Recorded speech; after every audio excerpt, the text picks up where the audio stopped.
Desire is the flame that has always lived in the human heart. When you look at history, when you listen to music, when you read poetry, there is one archetype that keeps appearing again and again, the lover. Carl Jung understood that love, passion, and intimacy are not just emotions we feel in the body. They are ancient energies, patterns older than civilization, woven into the very fabric of the collective unconscious. When you fall in love, when you long for someone, when you ache with the beauty of life, you are touching something much deeper than personal preference. You are awakening the lover archetype inside you.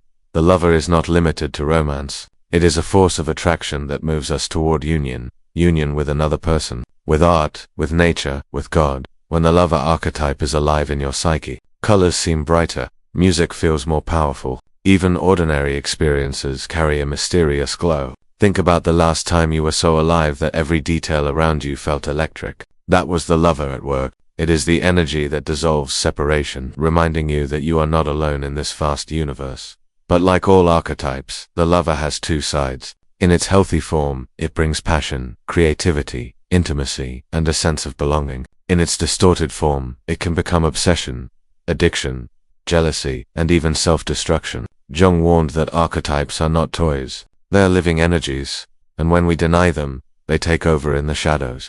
How many people have lost themselves in toxic love, believing it was destiny, when in fact they were possessed by the darker side of the lover? How many have chased pleasure endlessly, only to feel more empty inside? The lover can lift you to heaven or drag you into chaos. To work with this archetype consciously is to recognize it in yourself. Ask, where do I feel most alive, most passionate, most connected? That is where the lover is calling you. It might be in the arms of a partner. It might be in your art, your music, your writing. It might be in the stillness of prayer. Wherever you feel the pull of beauty and intimacy, the lover archetype is present. Jung believed that ignoring this call leads to dryness of soul. We become mechanical, rational, efficient but lifeless. Modern society often worships productivity, but secretly it is starving for love, for depth, for ecstasy. This is why so many people feel a haunting emptiness even when their lives look successful on the outside. The lover is also the archetype of vulnerability. To truly love, you must risk being hurt.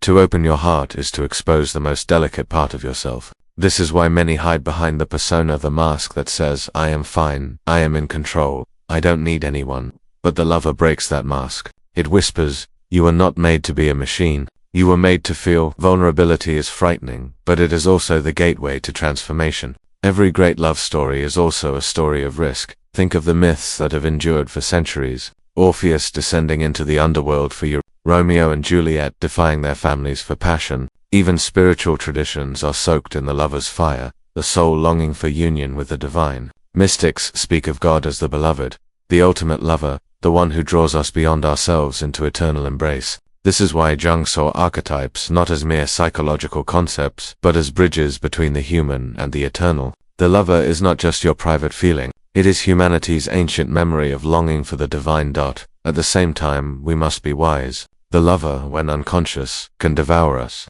Addiction to romance, pornography, fantasy, or constant stimulation are symptoms of the archetype running wild. Instead of deep intimacy, we chase surface pleasures. Instead of true connection, we become trapped in cycles of desire without fulfillment. Jung's path was never about killing desire but about transforming it. Alchemy turns lead into gold. In the same way, conscious engagement with the lover turns raw passion into devotion, creativity, and wholeness.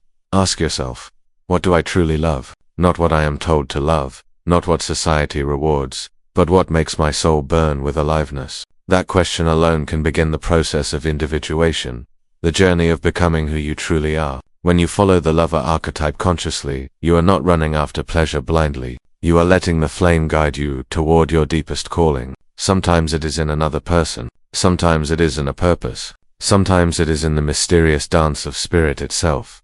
You may notice that when the lover is awake in you, you feel both joy and pain more intensely. This is not a mistake. To love is to open to the full spectrum of existence. You cannot numb the pain without numbing the joy. Jung would say that the lover demands you live fully, not half. Yes, you will get hurt. Yes, you may be rejected. But the alternative, a life without passion, without beauty, without intimacy, is a far deeper tragedy. The lover archetype insists, to be human is to burn, to long, to connect, to risk. So the question is not whether you will experience the lover, You already do. The real question is, will you let it rule you unconsciously, or will you embrace it with awareness? Will you let it drag you into obsession, or will you let it guide you toward wholeness? Every song you hear, every poem you love, every heartbeat that trembles in the presence of beauty is a reminder the lover is alive within you. It is asking not just for your attention but for your participation in the great dance of life.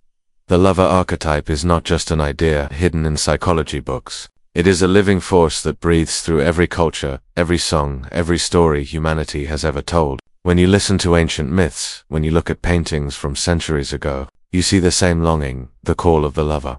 It is why music makes us weep, why beauty stops us in our tracks, why even in our loneliness we still yearn. Jung believed this longing was evidence that the psyche itself is reaching toward completion, toward wholeness. The lover is the pulse of life inside us, pulling us beyond isolation into connection. One of the most powerful aspects of the lover is its ability to awaken creativity. When you are in love, suddenly you want to write poetry, sing songs, paint pictures, create something new. Passion fuels imagination. This is why so many works of art throughout history were born out of love or heartbreak. Jung saw this as the lover archetype, moving energy from the unconscious into the conscious world, giving birth to symbols, stories, and expressions that last far beyond one human life. When you honor the lover in this way, you are not just indulging emotion, you are participating in the creation of culture itself. Yet the lover is also dangerous if misunderstood. When desire is repressed, it doesn't disappear. It slips into the shadow, twisting itself into obsession, manipulation, or destructive patterns. You see this in people who cling desperately to relationships, who cannot live without constant validation, who chase pleasure until they are hollow. The unconscious lover becomes a tyrant, enslaving instead of liberating. This is why Jung always emphasized integration, not denial, not indulgence, but conscious relationship with the archetype. The lover is a fire. Left wild, it burns everything down, but when contained, it warms and illuminates life. In our modern world, the lover often hides under consumerism. Advertising whispers, buy this, and you will feel passion. Wear this, and you will be loved. Own this, and you will be whole. But these promises are empty imitations of the archetype's true call. No product can satisfy the soul's longing. Jung would argue that our culture is addicted to the shadow of the lover, endless desire without fulfillment. This explains why so many feel restless even after achieving success. Buying the house, driving the car, or gaining followers. The lover archetype is not asking for things. It is asking for connection, depth, and meaning. So how do you invite the lover into your life consciously? Begin by paying attention to beauty. Not superficial beauty, but the kind that stirs your soul. Watch how your body reacts when you hear a song, see a sunset, or hold someone's hand. These are doorways to the lover. Next, practice vulnerability. Share a truth you've been hiding. Let yourself be seen, even if it scares you. The lover thrives in honesty. Finally, create, write, paint, sing, dance, even if no one else ever sees it. Creation is the lover's way of breathing through you. Every act of authentic expression is a dialogue with this archetype. The lover also teaches us about devotion, not just devotion to another person, but devotion to life itself. To wake each morning and notice the miracle of breath, to savor food, to honor the body, to care for the earth, these are all forms of love. Jung would say that when you live with devotion, you are embodying the archetype fully, not just in romance, but in every moment. This transforms existence from routine into ritual. Even the smallest act can become sacred when infused with love. At the deepest level, the lover archetype points us toward union with the divine. Mystics across traditions speak the same language. God as beloved, the soul as lover, the universe as a great embrace. Whether or not you hold religious beliefs, the experience of being overwhelmed by beauty, of losing yourself in awe, is a direct encounter with this archetype. It is the reminder that you are part of something vast and mysterious. That your longing is not a weakness but a compass leading you home. But integration requires balance. Too much passion without grounding leads to chaos. Too much restraint without passion leads to emptiness. The path is to hold both, to allow yourself to burn with love and at the same time remain aware, conscious, discerning. This is individuation, not rejecting any part of yourself, but weaving all parts into wholeness. The lover archetype becomes not just a source of desire but a source of wisdom. It teaches that to live fully is to risk fully, to feel deeply, to embrace the beauty and the sorrow of being human. So ask yourself now, where is the lover alive in me? Am I listening, or am I running? Am I chasing empty substitutes, or am I opening to real connection? The answer shapes not only your relationships, but the meaning of your entire life. Because to ignore the lover is to cut yourself off from the very heart of existence, and to embrace it consciously is to step into the dance of love that has been moving humanity since the dawn of time. Asterisk. The lover archetype continues to weave its way through every aspect of human life, often in ways we do not notice until we stop and reflect. It is present not only in the intensity of romance, but also in the quieter bonds that sustain us. The warmth of a friendship, the devotion to a craft, the reverence for nature, the awe we feel under a starlit sky. Jung understood that these were not separate experiences, but expressions of the same archetypal energy, the movement of the psyche toward connection, intimacy, and wholeness. When we recognize this, our lives take on a richer texture. We begin to see that love is not a luxury. It is the very fabric of our humanity. Consider how children experience the world. To a child, everything is alive, everything is fascinating, everything calls for touch, exploration, and affection. That unfiltered openness is the lover archetype in its purest form, innocent, curious, unafraid to embrace. As adults, we often bury that openness beneath layers of cynicism and fear. We protect ourselves with distance, pretending we do not need intimacy, pretending we can survive on logic alone. But the psyche remembers. The lover never disappears. It waits in dreams, in sudden tears at a song, in the longing you cannot quite explain. It waits for you to acknowledge that you were not meant to be numb. Yet there is a paradox. The lover offers joy, but it also brings pain. To love deeply is to expose yourself to loss. Every attachment carries the risk of heartbreak. Jung saw this not as a flaw but as a necessity. Without vulnerability, there is no intimacy. Without risk, there is no transformation. The lover teaches us that suffering is not the opposite of love, but part of its landscape. It is through heartbreak that we learn the depth of our capacity to care. It is through longing that we learn the contours of our soul. The archetype insists that the way forward is not to avoid pain but to embrace it as the other face of passion. This is why so many people struggle with addiction to shallow pleasure. They chase the sweetness of the lover without accepting the sorrow that comes with it. They want ecstasy without risk, intimacy without exposure. But when desire is severed from vulnerability, it becomes hollow. This is why, after the high fades, emptiness creeps in. Jung would remind us that integration demands wholeness, joy and sorrow, union and loss. To honor the lover is to honor the full spectrum, not just the parts that feel safe. When we resist this truth, we remain fragmented, trapped in cycles of craving and disappointment. The lover archetype also speaks to the spiritual hunger of our age. In a society that often prizes achievement, status, and accumulation, many find themselves starving for connection. We are surrounded by people and yet feel isolated. We consume endless entertainment but rarely feel nourished. The lover reminds us that what we seek is not more noise but more depth. It calls us to return to presence, to the moment when a genuine conversation heals us more than any possession ever could. To the silence where we sense something greater holding us. This archetype whispers that we do not live by efficiency alone. We live by wonder, by affection, by the mysterious bond that ties one soul to another. The lover's energy can also be redirected toward the self. This is not narcissism but a recognition that self-love is the foundation for all other forms of love. To tend to your own soul with compassion, to honor your body, to listen to your dreams. This is the lover turned inward. Many reject themselves so harshly that they cannot fully open to another. They demand perfection, punish their flaws, and wonder why intimacy feels impossible. Jung might say they have exiled the lover within. When you befriend yourself, you awaken the lover, and that awakening naturally flows outward into relationships, creativity, and spiritual life. Myths show us this dynamic again and again. The great romances and tragedies are mirrors of our own inner drama. They remind us that love is larger than personal biography. It is a cosmic principle. Even when stories end in loss, we return to them because they speak to something timeless in us. They show us that love is not about avoiding suffering but about living so fully that even suffering becomes meaningful. The lover archetype does not promise safety. It promises depth. And in that depth, life becomes radiant, even in the face of sorrow. So where does this leave us? Perhaps with an invitation to notice the small moments of passion in your day, the taste of food savored, the laughter of a friend, the beauty of light spilling through a window. To treat these moments not as trivial but as holy. To open your heart even when it trembles. To risk being seen, to risk caring, to risk burning with desire. Because in the end, To deny the lover is to deny life itself, and to welcome it is to discover that your longing is not a weakness, but a doorway into the very mystery of existence. The lover archetype reveals itself most powerfully in the spaces where we feel torn between control and surrender. On one side, we crave safety, predictability, and order. On the other, we ache for passion, intensity, and union that dissolves our boundaries. This tension is at the heart of the lover.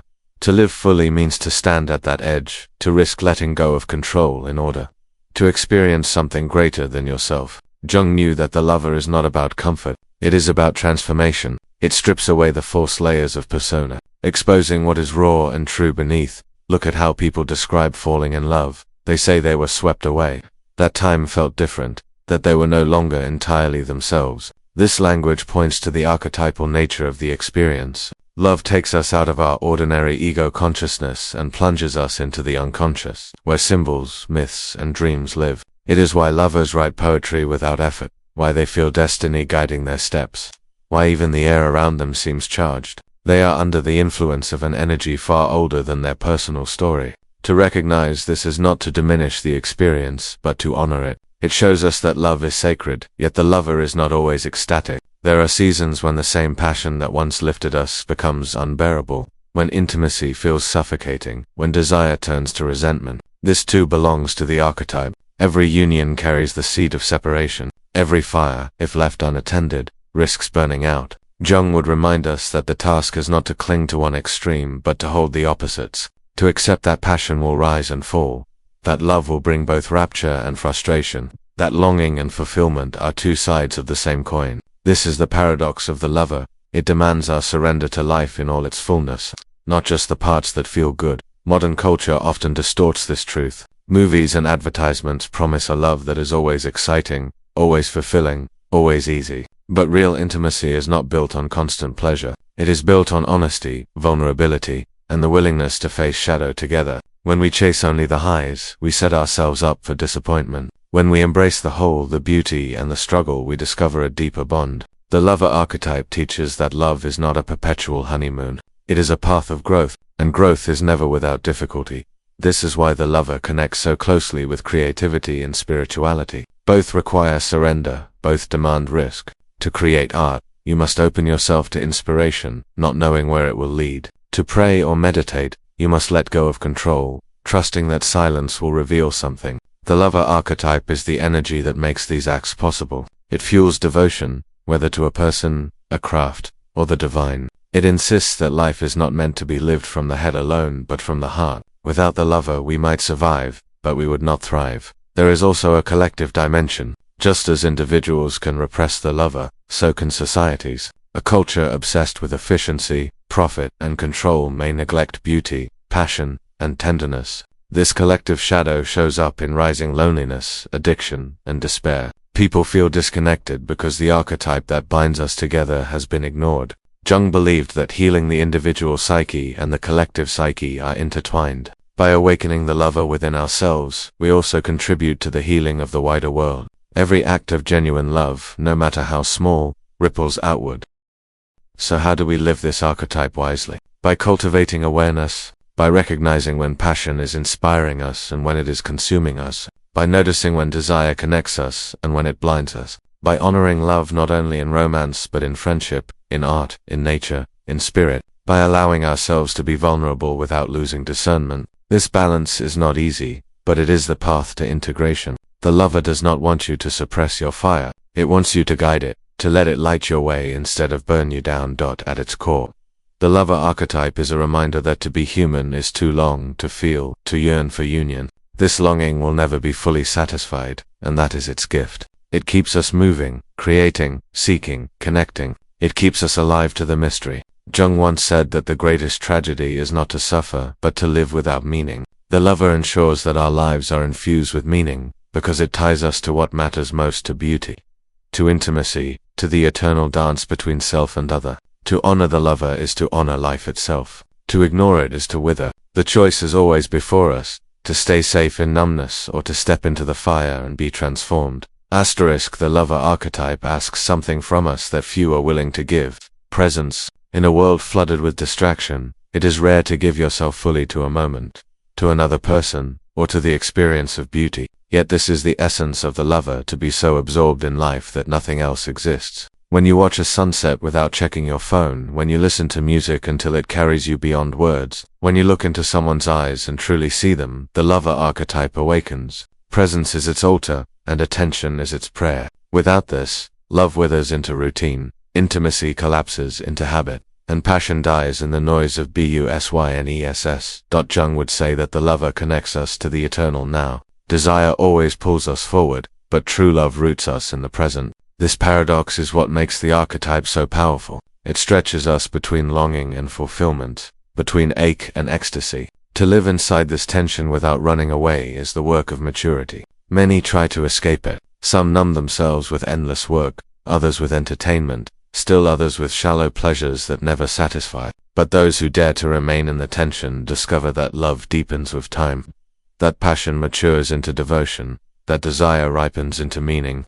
The lover does not erase the egg, it transforms it. The shadow of the lover is obsession. When desire is unchecked, it consumes us. We see this in relationships where one partner demands total control, or in the way addiction tricks the brain into believing that more will finally be enough. But more is never enough. Obsession is the archetype twisted, love without awareness. Jung taught that the cure is not repression but integration. We must ask, what am I truly seeking beneath this desire? Often it is not the person or the object itself, but the experience of connection, beauty, wholeness. When we see this clearly, we can redirect the energy of the lover toward something life-giving rather than destructive. The lover also plays a central role in individuation. Becoming whole requires more than intellect or discipline. It requires heart. To unite the conscious and unconscious, we must be willing to love what we find in ourselves, even the parts we fear or reject. This is why shadow work is inseparable from the lover. We cannot integrate what we do not embrace.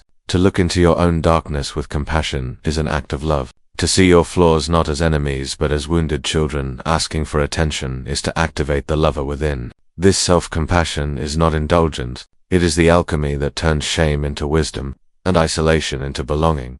Spiritually, the lover points beyond human intimacy to cosmic union. Mystics across traditions describe being in love with God, overwhelmed by beauty so vast it cannot be contained. Jung saw this not as delusion but as archetypal experience, the psyche's deepest longing to return to its source. When people encounter awe in nature, when they lose themselves in prayer, when they feel held by something greater than themselves, the lover archetype is alive. It is not about doctrine but about experience, the felt sense that life is sacred, that we are embraced by a mystery beyond comprehension. The lover is the doorway to the sacred. In our personal lives, the invitation is simple but profound, to slow down, to pay attention, to let beauty move you. When you feel the pull of desire, pause and ask where it is leading. Is it dragging you into compulsion, or is it drawing you toward deeper connection? When you feel fear of vulnerability, notice that this fear is the threshold to intimacy. When you feel numbness, seek out the small sparks of passion, a song, a memory,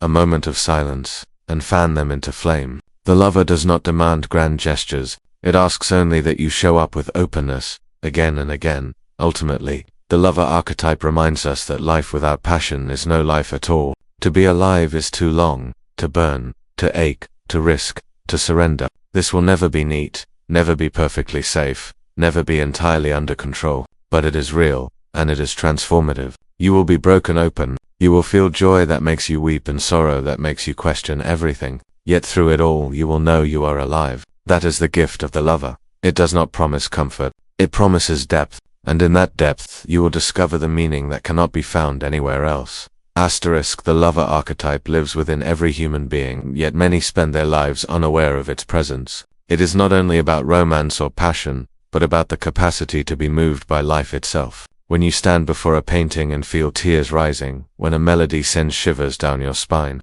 when you hold a child and time seems to stop, these are moments when the lover awakens. Jung believed these experiences point to something eternal, a force beyond the personal ego, a pattern etched deep in the collective unconscious. The lover does not simply visit us, it shapes our humanity. To live without the lover is to live in exile from yourself. You might achieve, succeed, and accumulate, but still feel hollow. People try to fill that emptiness with distractions, endless scrolling, constant consumption, the pursuit of status, yet the hunger remains. This is the soul's longing for intimacy, beauty, and union. Jung saw this hunger not as weakness but as guidance. It is the psyche's way of calling us back to what matters. Ignoring the lover creates numbness. Listening to it brings renewal. In every ache of loneliness, in every restless desire, the lover whispers that you were made for connection. But connection demands courage. The lover archetype asks us to reveal ourselves, not the polished persona we present to the world, but the vulnerable truth beneath. This is frightening, because rejection always lurks as a possibility. Yet without risk, there can be no intimacy. To love is to open the door to both joy and sorrow. Many avoid this risk, hiding behind independence or sin. They protect themselves from pain but also close themselves off from passion. Jung would say they are living half a life, avoiding not just heartbreak but the very fire that makes existence meaningful. To awaken the lover is to choose wholeness over safety. The lover also teaches us about devotion. In romance, yes, but also in art, in purpose, in spirituality. When you devote yourself to something greater than comfort, you embody the lover. Think of the artist who spends hours perfecting a canvas, not for fame but for the joy of creation. Think of the gardener who tends to the soil with reverence. Think of the mystic who sits in silence, yearning for the beloved beyond words. These are all expressions of the lover's energy. It is not limited to the bedroom or the heart's longing for another. It permeates every act where passion meets presence. Still, the shadow waits. The same energy that inspires poetry can also fuel obsession. The same passion that creates beauty can destroy boundaries. When unconscious, the lover becomes possessive, manipulative, desperate. Relationships turn toxic. Pleasure becomes addiction. Desire devours instead of nourishes. This is not love, but hunger disguised as love. Jung emphasized the importance of awareness. We must hold the fire without letting it consume us. To do this, we ask, does this desire expand me, or does it shrink me? Does it bring life, or does it drain it? Consciousness turns the lover from tyrant to guide. On the path of individuation, the lover serves as a bridge between self and other, between the ego and the self, between the human and the divine. By embracing love in all its forms, we begin to integrate what was fragmented. We discover that our longing is not a flaw to be erased, but a compass leading us home. The lover reminds us that the journey is not only about knowledge or achievement, but about feeling, about daring to let life touch us. Without this, individuation becomes sterile. With it, the process becomes alive, full of color, full of meaning. Think of how often love transforms people. A hardened man softens when he becomes a father. A wounded woman finds new life in the arms of someone who truly sees her. An artist creates a masterpiece because heartbreak tore them open. In each case, the lover archetype was the catalyst. It broke through defenses, shattered illusions, and brought them closer to their authentic selves. Love does not leave us unchanged. It remakes us, sometimes painfully, but always with the possibility of greater wholeness. Jung believed this transformative power is the essence of the archetype, the alchemy that turns the raw material of desire into the gold of wisdom. So the invitation remains. Where will you let the lover guide you? Will you numb your longing, or will you honor it as sacred? Will you settle for shallow pleasures, or will you risk the vulnerability of intimacy? Will you let the archetype rule you unconsciously, or will you dance with it in awareness? These questions are not abstract. They shape the quality of your days, the depth of your relationships, the meaning of your existence. To walk with the lover is to say yes to life in all its joy and sorrow. It is to accept that to be human is to desire, to ache, to connect, and to be transformed by love. The lover archetype is perhaps the most human of all, because it reminds us that life is not only to be understood but to be felt. You can spend years analyzing, planning, and controlling, but without love, without passion, without connection, the soul withers. Jung warned that modern society's obsession with efficiency and productivity often suffocates the lover within us. We become machines, working, consuming, repeating, but inside, there is a hunger that never quiets. That hunger is the lover calling out. It does not ask for perfection or certainty. It asks for presence, for intimacy, for the courage to feel fully alive. When the lover awakens, the world changes. Colors become brighter. Sounds carry more depth. The ordinary feels extraordinary. You may recall a time when you fell in love, not only with a person but with life itself. Suddenly, even small moments felt sacred, the way sunlight touched the ground, the rhythm of a stranger's laughter, the smell of rain. This is the lover's gift, to open your senses to beauty that has always been there but hidden behind numbness. In these moments you remember that to live is to participate in wonder, To deny this is to sleepwalk through existence. Yet the lover archetype is not content with shallow encounters. It longs for union, for depth, for authenticity. It demands that we show ourselves without masks. This is terrifying, because it means being vulnerable, being seen in our raw imperfection. But intimacy is impossible without risk. When you share your truth and another receives it, you feel the sacred bond of love. When you hide, when you pretend, when you keep your heart locked, the lover cannot breathe. Jung understood that the persona, the social mask, is useful for survival, but it suffocates the lover if we identify with it completely. The lover whispers, "Lay the mask down. Dare to be real." Still, love is not always gentle. It can wound as deeply as it heals. To love is to open yourself to rejection, betrayal, loss. This is the shadow of the lover, and many fear it so much that they choose distance instead. But in doing so, they lose not only the pain but also the ecstasy. Jung would say that suffering is not the enemy, but the price of passion. To numb sorrow is to numb joy.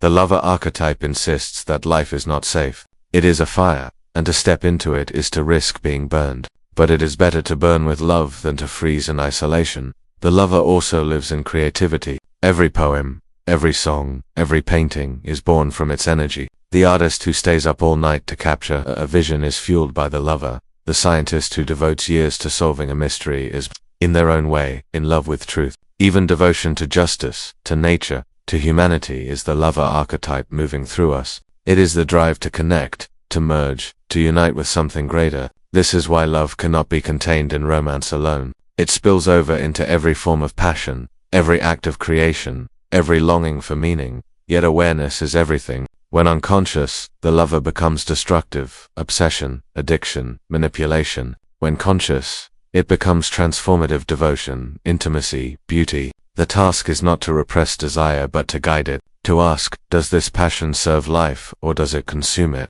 Does it open my heart, or does it close it? Jung believed that working with the lover archetype is not about taming a wild force, but about dancing with it, to honor its fire without letting it control you, to let it inspire without letting it enslave. This is the alchemy of the psyche. Ultimately, the lover archetype reveals the soul's deepest truth. We were made for connection, not just with others, but with ourselves, with nature, with the divine. Every longing, every ache, every spark of passion is pointing us toward union. To live in alignment with the lover is to live as if every moment matters, as if every encounter carries sacred weight. It is to stop running from vulnerability and instead embrace it as the doorway to transformation.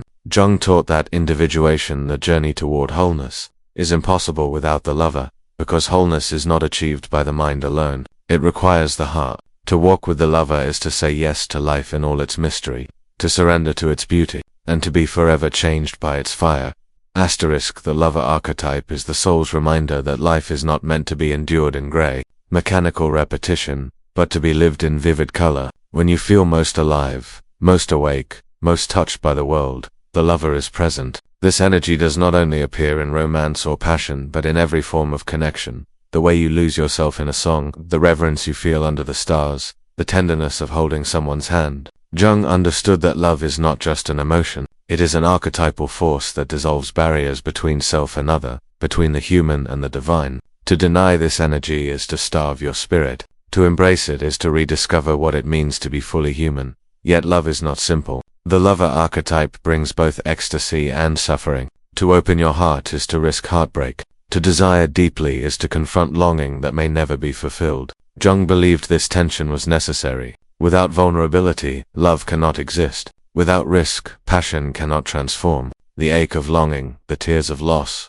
the joy of union, these are all woven together. Many try to escape the pain by closing themselves off, but in doing so they also lose the joy. The lover archetype whispers that the only way forward is through, not around. To feel deeply is to live deeply. The shadow of the lover reveals itself in obsession, addiction, and possession. When unconscious, love becomes hunger without end. We chase people, experiences, or pleasures as if they can fill the void inside, but the more we consume, the emptier we feel. This is not true intimacy, but a distorted reflection of it. Jung would caution that ignoring the lover archetype does not make it vanish. It drives it into the unconscious, where it controls us without our awareness. This is why so many fall into toxic patterns, repeating the same painful relationships or addictions. The archetype is not evil, it is simply demanding recognition. Integration transforms its energy from destructive fire into creative flame. To live consciously with the lover is to invite beauty into your daily life. It is to notice the details others overlook, the warmth of sunlight, the sound of laughter, the quiet of dawn. These small acts of presence awaken passion that does not depend on external drama. They open your heart to the sacredness of ordinary moments. This is devotion not only to a person but to life itself. The lover calls us to devotion, to treat existence as something holy. Every gesture of tenderness, every work of art, every honest conversation becomes a prayer. To walk with this archetype is to live as though the world is alive with meaning. The lover also calls us inward. Many people try to pour love into others while withholding it from themselves. But without self-compassion, intimacy collapses. To honor the lover archetype is to learn to care for yourself as you would for someone you cherish. This does not mean indulgence or vanity. It means respect. It means listening to your needs, forgiving your flaws, embracing your shadow.